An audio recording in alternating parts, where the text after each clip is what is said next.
Hello everyone, आज हम रसशास्त्र का परिभाषा प्रकरण देखेंगे।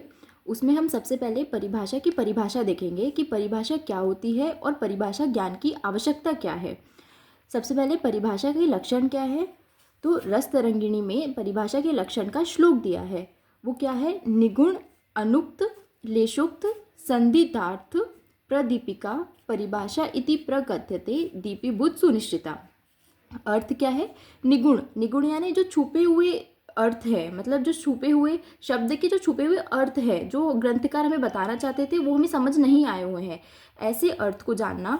संक्षिप्त शब्दों को जानना। अनुक्त यानी संक्षिप्त में बताए गए हैं, सूत्र रूप में बताए गए हैं, उसमें सूत्र में जो शब्द यूज।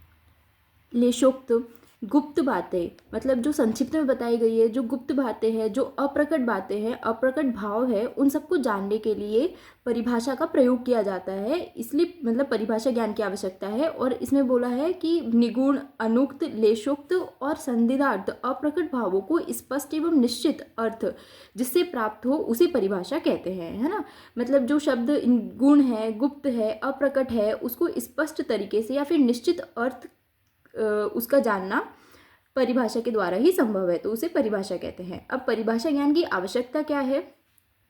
हम लोग देख रहे हैं रसशास्त्र। तो रसशास्त्र में हमने पारद से डिफरेंट टाइप ऑफ फॉर्मुलेशन बनाए, भेषज कल्पनाएं भी हमने डिफरेंट टाइप ऑफ औषधि की फॉर्मुलेशन बनाए, योग बनाए। तो उस सबको बनाने के लिए सबसे पहले हम लोगों को रसशास्त्र में और भेषज कल्पना में जो वर्ड्स बताए गए हैं उन सब की डेफिनेशन पता होनी चाहिए, ताकि हम प्रक्रिया में उसे यूज़ कर सकें। तो वही लिखा है कि रस साधक को प्रक्रियाओं को आरंभ करने से पूर्व रस शास्त्र की अनेक परिभाषाओं का ज्ञान होना चाहिए, जिससे रस शास्त्र के अर्थ ज्ञान में कोई कठिनाई ना हो।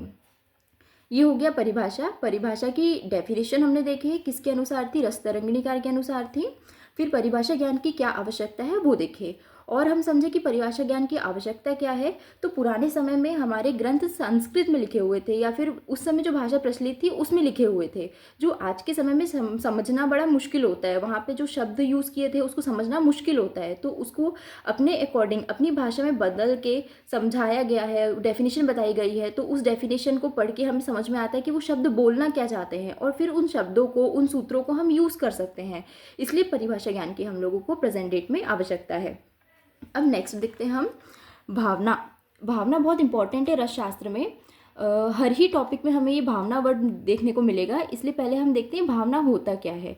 तो भावना क्या होता है, उसकी डेफिनेशन क्या है? उसकी डेफिनेशन है यत चूर्णितस्य धात्व आदि द्रवे संप्रेष्य शोषणम भावना तन्मतम विज्ञेय भावना च निगद्यते। इसका मतलब क्या है? यत चूर्णितस्य धात्व आदि, जो रसशास्त्र में धातु, रत्न, उपरत्न, धातु जैसे तांबा, सोना, रजत, इन सब का चूर्ण बनाना, यत चूर्णिता से धात्वादे द्रव्य, इन सब का चूर्ण बनाना। और द्रव्य यानी होता है लिक्विड, और उसे किसी लिक्विड में मिलाना।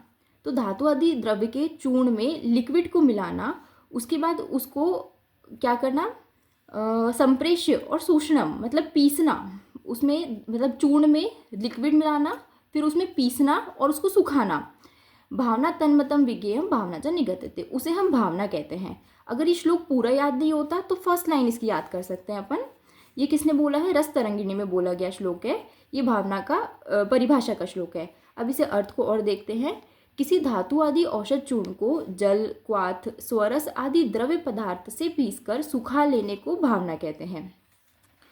मतलब धातु जो है, जैसे रत्न, उपरत्न, ये सब को चूर्ण रूप में परिवर्तित करना, और उसमें उसके गुणों में जैसे अपन को वृद्धि करनी है उस हिसाब से जल लेना है, क्वाथ लेना है, स्वरस लेना है, आदि लेकर के उस द्रव्य पदार्थ में भिगाना, पीस, मतलब उस द्रव्य पदार्थ में हम लोग द्रव्य पदार्थ को डालना है उस चूर्ण में, और फिर पीसना है, मर्दन करने की प्रोसेस करनी है, और तब तक ही करना है जब तक कि वो लिक्विड उस सॉलिड में अच्छे से एब्जर्व ना हो जाए, और जब एब्जॉर्ब हो जाए फिर उसको सुखा लेना है। तो उसी प्रोसेस को हम भावना कहते हैं। अब भावना की विधि क्या होती है कि धातु चूर्ण में द्रव्य पदार्थ मिलाएं, सॉलिड इन लिक्विड, ऐसे बोल सकते हैं हम, सॉलिड में लिक्विड मिलाना है। उसके बाद खल्व में रख करके पीसें या फिर मर्दन प्रक्रिया करें। खल्व में रख करके मर्दन प्रक्रिया करें, तब तक करें जब तक कि पदार्थ पूरा सूख ना जाए, जो द्रव्य पदार्थ है, वो लिक्विड पदार्थ है, वो पूरा सूख ना जाए, मतलब सॉलिड में एब्जॉर्ब ना हो जाए, तब तक कि हमें मर्दन प्रक्रिया करनी है। तो उस प्रक्रिया को हम पूरी प्रक्रिया को क्या बोलेंगे, भावना कहेंगे। इसमें उदाहरण क्या है, उदाहरण है त्रिफला चूर्ण में त्रिफला क्वाथ की भावना देना, ताकि त्रिफला चूर्ण के गुणों में वृद्धि हो और ज़्यादा वो चूर्ण फलदायक बने, इसलिए त्रिफला चूर्ण में त्रिफला क्वाथ की भावना देना, ये इसका उदाहरण है। अगर आपको ये वीडियो अच्छा लगा हो तो प्लीज़ चैनल को सब्सक्राइब करें। Thank you.